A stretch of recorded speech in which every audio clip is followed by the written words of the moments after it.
19 जानुवारि 2024 खालार बे गोथार फुंबिलियाव जोङो दुलाराय बाथौ गौथुमनि मोनबा गाबनि गोथार फिरफिलाखौ बिरहोबाय। बे बिरहोनायनि गेजेरजों आं एसे सिगाङावनो जा बिबुंथि लाखिबाय, बे खौरांखौ जाहाथे दुलाराय जोंनि रायजो राजानि गेजेराव फोसावनो हायो बेखौ मिजिंथिदों। जों बुंदों दुलाराय बाथौ गौथुमा दा आथिखाल समाव मोनथाम गोख्रों खामानि मावनो गोनां दङ। बे खामानिया जाबाय बाथौ धोरोमखौ दुलाराय मुलुगावनो गोसार होनाय, बयजोंबो सिनायथि होजानाय बे मोनसे खामानि। नैथियाव जाबाय बाथौ धोरोमखौ जोंनि भारत सरकारनि सेराव खाथियाव जोङो बेखौ गायसननाय। बेबायदि जों रिलिजन कड मोनसे मोननो हायो, जाहाथे जेरै गुबुन धोरोम हिन्दु धोरोम, इस्लाम धोरोम, ख्रिस्टान धोरोमफोरा बे रिलिजन क'डखौ मोनदों, जोंबो बाथौआरिफोरा बेखौ जाहाथे मोनो बेखौ गायसननो थांबाय। जों बिनि खमब्लाबो 80-90 हाबाफारिया जोंनि आवगायगासिनो दङ। ओंखायनो बे खामानिखौ जाफुंहोनो थाखाय गाबोनो 20 जानुवारि खालाराव बे भारत सरकारनि नखर मन्त्रि अमित शाहखौ जों हांख्रायदों आरो बिथाङा फैगोन। जों 50,000निबो बांसिन आर'ज गमा खालामनानै दिन्थिदों आरो जों सानदों, मिजिंथिदों बिथाङा बे खामानिखौ नुनानै गोजोनगोन, गोजोननानै जोंखौ बेखौ होगोन। आरो थामथियाव जोंहा बयनिख्रुइ गिदिर खामानिया सोलिगासिनो दङ। दुलाराय बाथौ गौथुमनि गाहाय मावख' गुवाहाटि आहमगाव गड़चुकआव थानाय बाथौ थानसालि, बेहाय जोङो 52 कौटिनि मोनसे मावथांखि लानानै, प्रजेक्ट मोनसे लानानै खामानि मावगासिनो। गिबियाव बाथौ थानसालिखौ लुगासिनो दङ आरो बे बाथौ थानसालिया देग्लाय नङाबाबो गाबोन फैनाय बोसोराव बे जाफुंगोन, बेखौ जों मावफुंनो लादों। आरो बेनि अनगायैबो जोंनि धोरोमखौ फोसाबनायनि गेजेरजों रायजो राजानि गेजेराव लाना थांनाय। मानोना गोदोनिफ्राय जोंहा गोदोनि आसार खान्थि, जेरै बोलि होनाय, ना बेदर जौजोंनो गफबनाय, बेबायदि खान्थिखौ फोसाबनानै जों गोथार गोसोजों बिबारजों बावनाय जा आसार खान्थि, बेखौ रायजो राजानि गेजेराव लाना थांना मोनसे नखरारि फोसाबनाय, गावखौ फोसाबनाय, समाजखौ फोसाबनाय, हारिखौ फोसाबनाय बे खामानिखौ मावगासिनो दङ आरो बेखौ जाफुंगोन होननानै जों सानदों।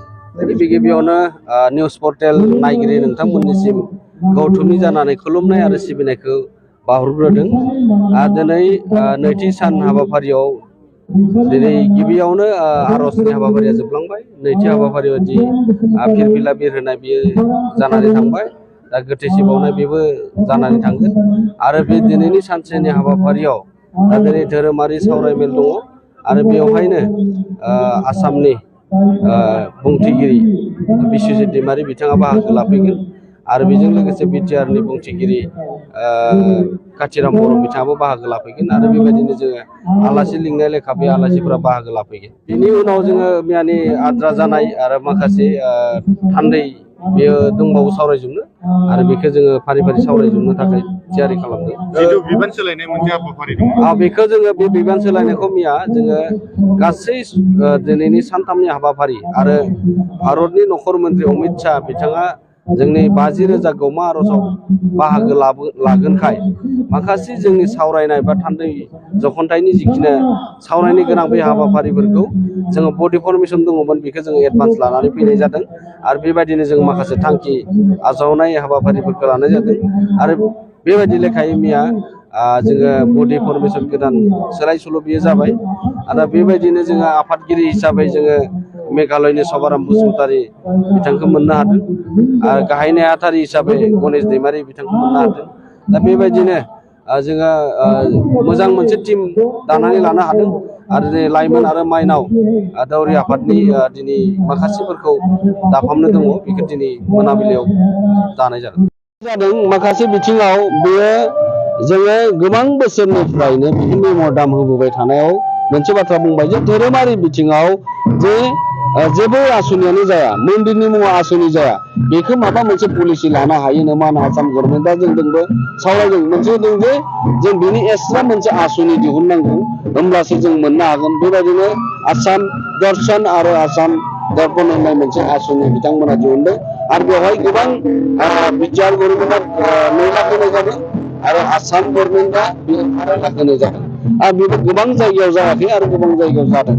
दा बेखौबो जोङो आसाम गभर्नमेन्टजों सावरायनानै बिटिआर गभर्नमेन्टजोंबो सावरायनानै बिनि जिखिना थालांनाय जायफोरा मोनाखै बेखौ इयारलि खालामनो थाखाय इयारलि खालामनो हायोब्लासो जों बैफोरबादि थानसालियाव जेरैबायदिहाय दौरिफोरा बेयाव मावसोमनानै थायो न'खर गारनानै थायो दा बेफोरखौ जोङो सरकारिफोरा एसे जुदि राङारि अनसुंथाइ होनो हायो आरो बिटिआर गभर्नमेन्टखौ जों खावलायबाय थादों जे बेयो इयारलि जानांगौ बे वान टाइम जानाङा इयारलि जायोब्लासो जोंनि धोरोमखौ गभर्नमेन्टआबो धोरोम फोसावनायाव जोङो गभर्नमेन्टआबो राङारि अनसुंथाइ होनो हादों बेयो निस्सय जोंनि फारसे मोजां अनसायनाय थागोन होननानै बिथांमोनजों सावरायबाय थादों बिथांमोना नाजाबाय जे दिनैनि समाव जोङो मोजां मोनसे मेसेजखौ होनो हागोन आरो बिथांमोना सानबाय थादों दा बेनिखायनो जोङो आसाम गभर्नमेन्टआव मोनसे आर'जलाइ होनाय जादों जे प्रति जिल्लायाव जे दौरि बादा लुनो थाखाय थानसालियाव बेखौ माने 50 लाखनि गोजौआव राङारि अनसुंथाइ होनांगौ होननानै दुलाराय बाथौ गौथुमा आर'जलाइ होदों आरो बेयो जागोनखौ